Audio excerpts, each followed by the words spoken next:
ka la thaba palat.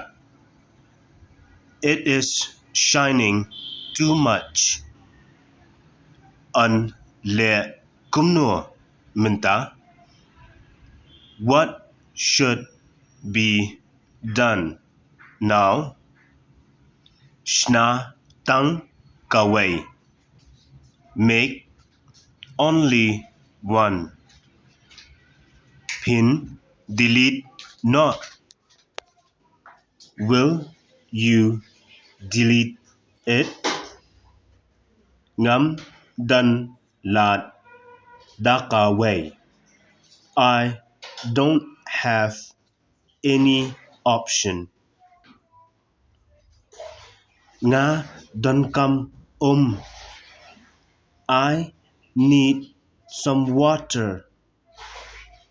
Up ngan wanra naka benta jongpi. Wait, I'll bring it for you.